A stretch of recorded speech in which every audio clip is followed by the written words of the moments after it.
Hi, I'm Alexandra from the Bucket List Mermaid. This is Emmy just hanging out, and today we're going to be talking about one of the bucket list items that I most recommend, and that is going on an African safari. Now, I have been on an African safari, and I think the best way to help prepare you for this is to tell you all the things that I wish I knew before going. Let's get started. Now, number one, there are a lot of different places that you can do an African safari in Africa, so just make sure that you figure out what you want to see and then go from there. When I went on an African safari, I chose to go on the most bucket list one that I could choose, which was the Serengeti in Tanzania, and this was amazing. I not only got to see the Serengeti National Park, but I also got to see Ngorongoro Crater. I got to see the Big Five. It was honestly amazing, but since it is more popular, I found that it was a little bit more regulated, like we had to stay on the roads and stuff like that, so if you want a more outback experience, I would suggest doing something else, but if you're just looking to check it off your bucket list, it was absolutely amazing. I think I cried like 3 times. It's fine. Another option I would recommend is Kenya. I actually met a few people on my travels that did Kenya before, and they had nothing but good things to say about it, and you can go to the Masai Mara, you can go see all these animals, and I think it's a little bit of that more outback experience. An amazing option if you do want to go on an African safari. Before I wanted to go to Tanzania, I was actually going on a cruise that would stop in South Africa, and I was actually going to go see Kruger National Park.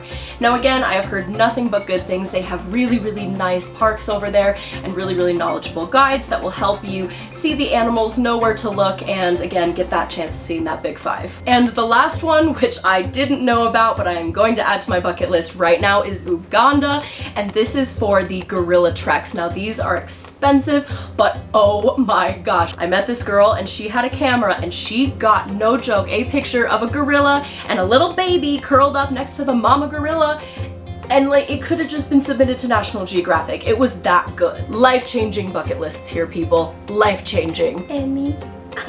She's so cute and sharp. And number 2, there are different types of accommodation that fit each adventure type and budget, so make sure you know what your budget is and what you want to get out of your safari. First option is adventure camping. This is what I did. This is the bare minimum. In fact, I was literally just in a tent. If I had to do it again, I would go camping again versus that luxury resort because it was amazing. I mean, seriously, I was in a tent by myself, so it was like a little scary, but there was rainstorms and I heard lions roaring and I had to go pee and peed in front of a hyena. I mean, seriously, if you want immersion into the wildlife of Africa, this is the way to go. And it honestly was so amazing to say that I've camped in the Serengeti. Like, one of the coolest things I've done. The next one is normal accommodation. This is going to be from 2 to 4 stars, and it's probably going to be very basic accommodation with just a room and an ensuite. I definitely would not hold your breath out for some hot water. This is going to be basic necessities,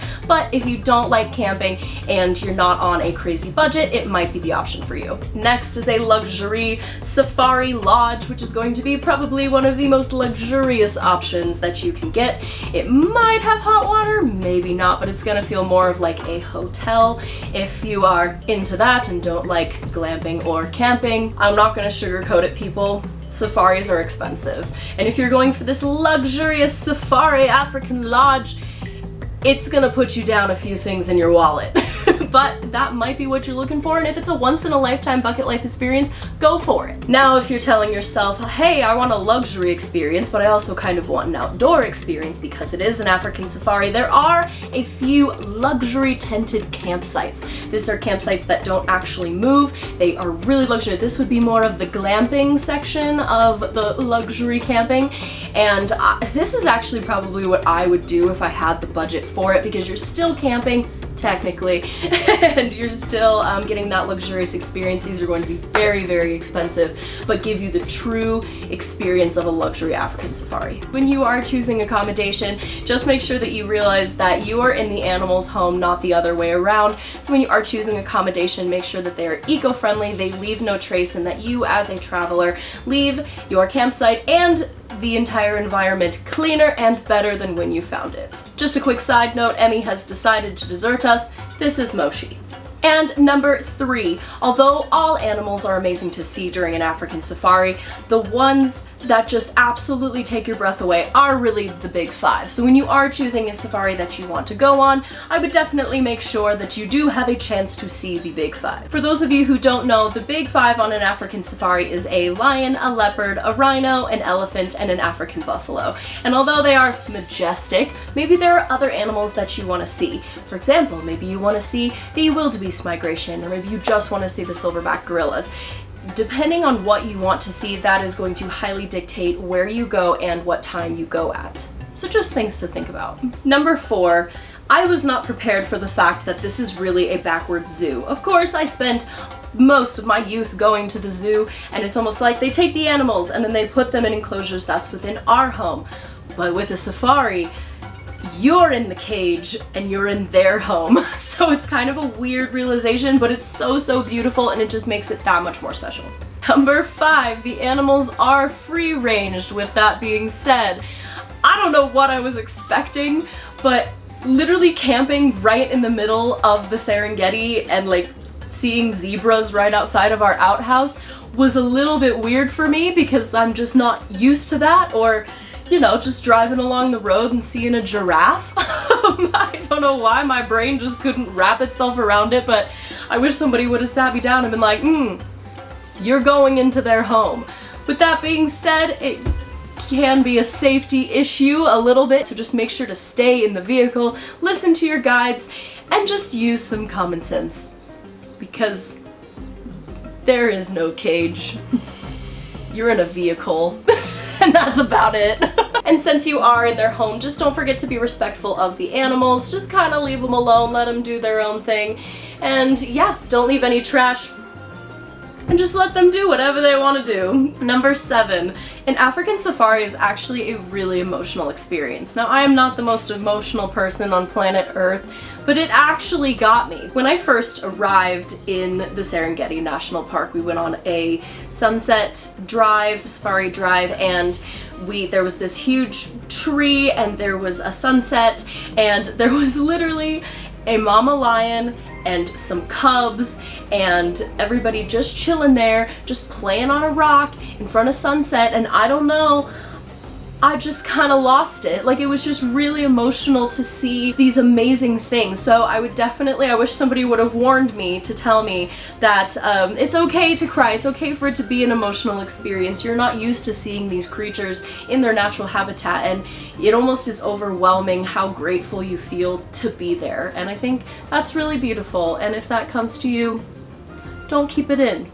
Just let it out. Be grateful, be present, and enjoy your safari. And number 8, what I wish I would have done is literally soak up the information like a sponge and learn every single thing about the animals and the cultures as I can. I think an African safari is very unique because you can learn about the culture, learn about the animals. I would definitely utilize your safari guides. Mine was incredible. I went through this company called G Adventures, and he literally answered every single question. He taught me songs from his village. We went to go visit a village. We had food with them. I got to go play with the children, and then I got to go on these amazing game drives where I just learned about all the animals and what they were doing and what season they were in. So don't think that you're annoying by asking too many questions. Learn, soak up everything you can, because there's so much to learn. And number 9, what I wish I would have known throughout the entire thing, the best thing that I just hit myself on the wrists for not doing, is bringing a camera. I don't know why I thought that my iPhone would cut it, but it did not. I wasn't really a professional photographer at the time, so it just didn't really cross my mind, but oh my gosh, these pictures. And I want to preface that you can see the animals really well, but something about an iPhone camera or an Android camera makes them look like they are 3 times farther away and will not get good pictures. I even resorted to getting binoculars and trying to get my phone through the binocular to get a closer picture. Don't be me. Just rent a camera or do something else, because these pictures are incredible.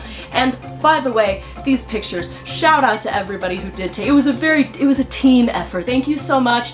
Whoever you are, please let me credit you. I just don't remember. But these pictures, yes, they let me take some pictures. They took some pictures, and When I tell you that these pictures will be the ones that you show to people and they're like, excuse me? Even if you're not a photographer, just either invest in a camera or rent a camera or just whatever you can, because you really are gonna wanna take pictures. That was my biggest regret on my trip, hands down. Can I hold you like a baby? Come here. So those are the 9 things that I wish I knew on an African safari. If you want to go on an African safari, I want you to comment below where you would go and what animals you would like to see, because I want to see your answers and I want to hype you up for that bucket list trip. As always, don't forget to like and subscribe, and I will see you next time. Woo! Kitty!